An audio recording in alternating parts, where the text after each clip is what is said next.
20 seconds, a new fire breaks out somewhere in America, and the typical house can burn down in under 20 minutes. Since the invention of the modern fire extinguisher, engineers have been trying to find a better way to tame the flame.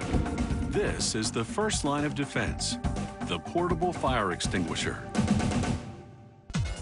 It all begins here with a sheet of carbon steel. Every extinguisher starts off a carbon steel blank. It's about an 1/8 inch in thickness. It's like a big sheet of paper almost, only it's steel. Big rectangular sheet of steel, exactly right. Razor-sharp blades cut the sheets into 20-inch squares. Then a roller actually bends the steel to create a tubular shape. This tube will become the first of the 3 key parts of any fire extinguisher, the tank. The other key components, a source of pressure and a fire-suppressing agent, will be added later in the manufacturing process. Now that the steel is bent into shape, it's going to be welded shut. What that seamless welder is doing is grabbing that shell, overlapping the 2 edges, and welding the shell together. Why are you using steel? The steel is required because of the environment that this extinguisher is put into. These are going into high-hazard, high-risk environments like chemical, petrochemical, mining. Durability is everything to that industrial firefighter. Once the tubes have been sealed, they go into this clay oven, which heats the top of the steel tube to over 2,500 degrees. Then this device, called a hot spinning lathe, spins the cylinder at over 30 miles per hour, while the torch keeps the metal burning hot. This manipulates the molten steel into a dome. As you can see, the operator, with the levers and controls, he's forming the head of that cylinder. Finally, this giant press molds the heated metal into its finished and perfectly rounded shape.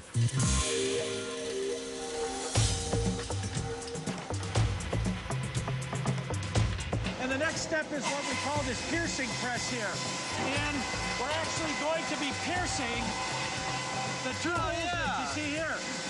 The in and the out. The in and the out, exactly. These openings will accommodate the internal gas tube and hose.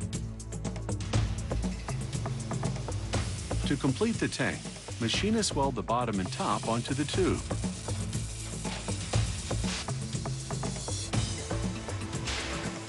After a quick test for leaks, the shells are sanded, washed,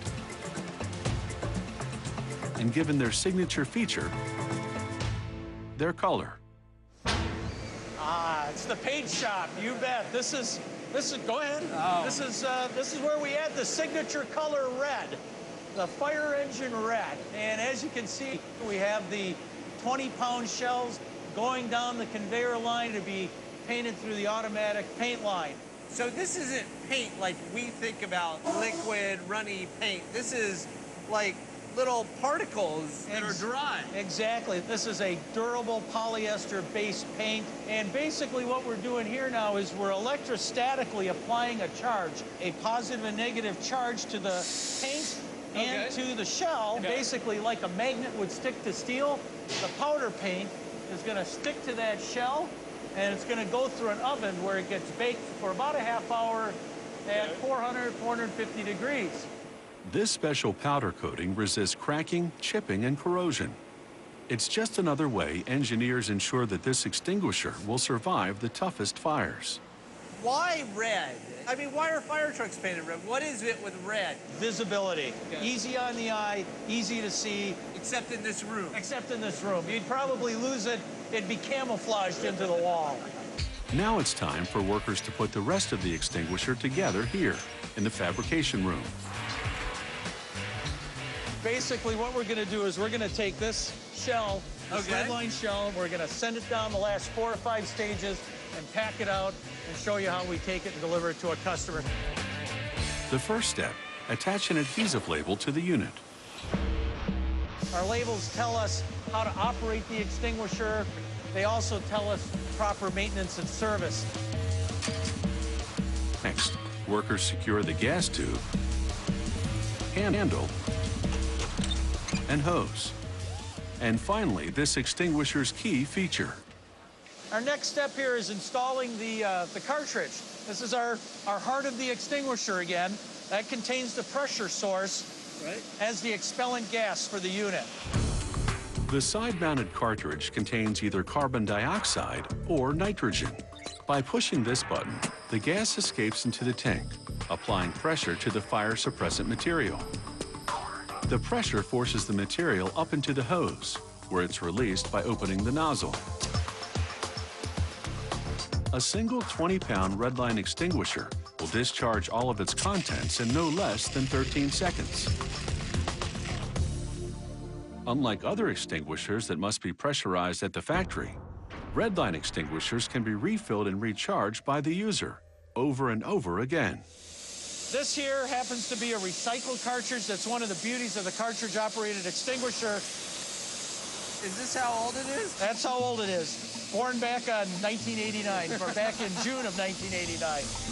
The installation of the cartridge means this extinguisher is almost ready for use. But it still needs one more thing: the stuff that actually puts the fire out.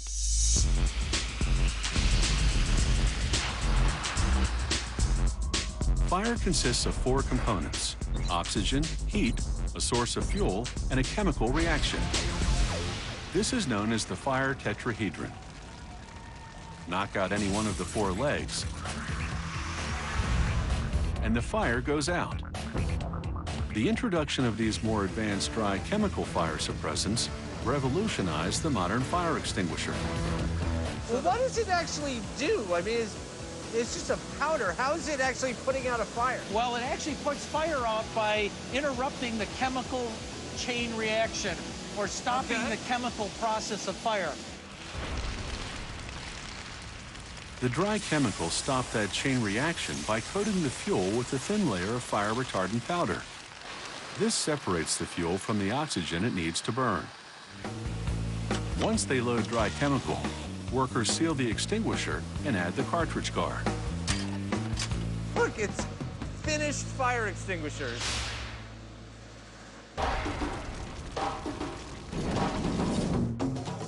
After a few tips on how to operate this 20-pound redline extinguisher, Marshall's ready to tackle this. That's a big fire, Marshall. That is a big fire. How big? It's 150 square feet of burning gasoline. And Marshall can feel the heat, even through his protective gear. Holy, that's hot. How hot is this? Approximately 1,200 degrees Fahrenheit. That's like the space shuttle re-entering the atmosphere or something, isn't it? Darn close. He'll have to work quickly because there's only so much fire suppressant in the tank. Are you ready? Remember, you have 13 seconds to put this fire out. That-a-way, sweep! Yeah! Yeah! Oh! Lighter, yeah! Oh! I thought you had it, Marshall. That was tough. But Ansel's firefighters decide to give Marshall a second chance with something a little less challenging. Consider it the kiddie pool. This is a little smaller. Yes, this is a 40 square foot fuel and depth fire. The one we fought was 150. Okay. This unit is rated for this size fire, a 40 square foot. So actuate your unit, pressurize your unit. Good job. Now, you want to stand upwind. See how the wind is blowing that way? So we want to stand over here, half the effective range of the unit. So you want to stand back 12 feet. There you go. There you go. Push her back.